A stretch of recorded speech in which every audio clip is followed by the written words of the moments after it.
The history of allotments in England can be traced back over 1,000 years, when the Saxons would clear woodlands to form a field that would then be held in common. But the system we recognise today has its roots in the 19th century, when land was given over to the labouring poor for the provision of food grain.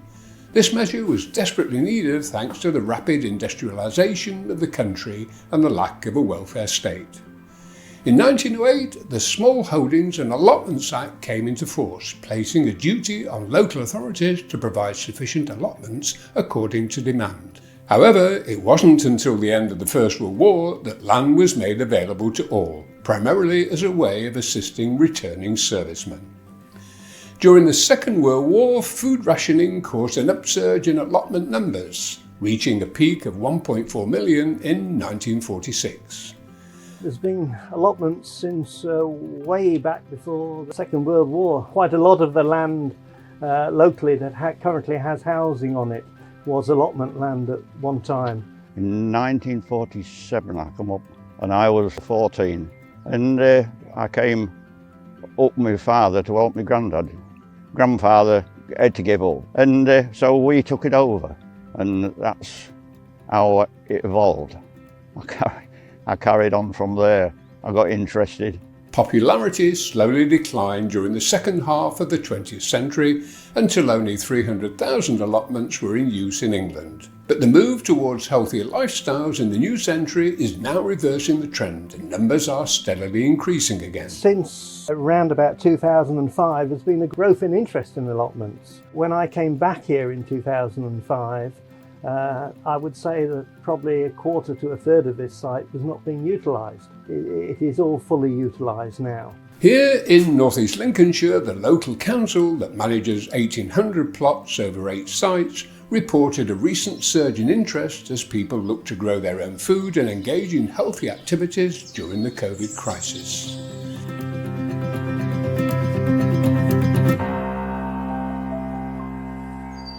Especially under lockdown, there's been a higher uptake of using our allotments. Once COVID came in, people were actually looking for, I think, partly something to do, but also they wanted to grow their own. We've got 172 allotments on the site at the moment. I know they've been here many, many years.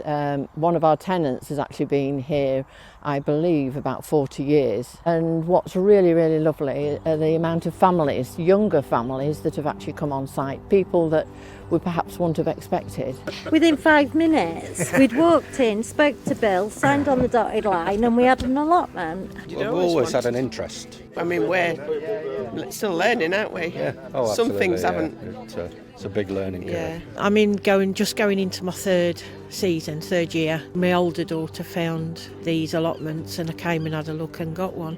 And then my youngest daughter liked it so much down here, she got the one next to me. I come down when you're at work, don't I, in the summer? Yeah. Because produce is coming off like don't know what. Cabbages have been the great. big success. Leeks. We want strawberries. Well, a lot of veg. Apple trees. Yeah. Onions. Beetroot. Brussels sprouts. That's what I've been ordered. Nanny, make sure you've got Brussels sprouts. And then all the grandkids love it down here. They love coming down, digging and planting and picking things. And they're just cheap labour.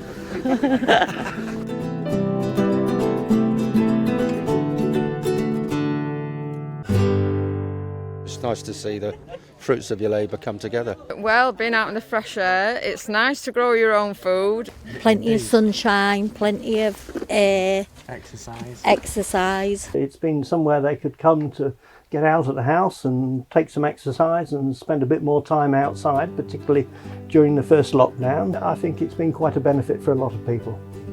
Well, the community spirit is marvellous on here. Stuart, my husband, is the site rep.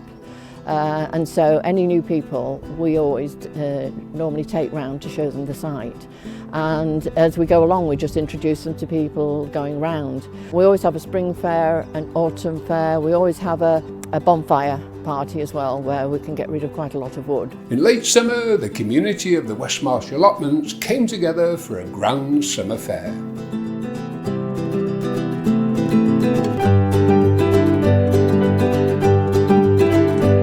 delighted to be here this afternoon with the West Marsh Allotment Association. It's their annual summer fair. Do you know, it's been an absolutely brilliant day. We was a bit concerned at first because the weather was supposed to be a bit unsettled, but it's turned out to be absolutely brilliant. It's just such a pleasure to see people again. Yeah, it's been lovely, really nice event, really good for the families. It's been absolutely fantastic. I think they've done a good job. So this is the first sort of big gathering we've had, big event we've had since before COVID. So I think the kids, it's all about the kids and the families getting together.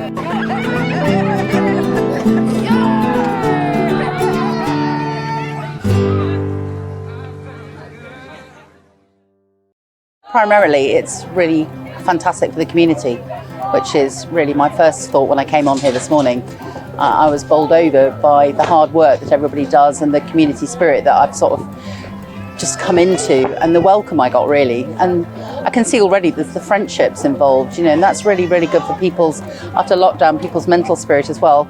I've just been talking to a lovely lady. She said, I've had my allotment a year, and she said it's changed my life. So that sort of comment, I think it's quite overwhelming, and you can see the passion here as well. For over 1,000 years, allotments have played an important role in the fabric of local communities, bringing people together to enjoy a healthy lifestyle, homegrown produce and good company.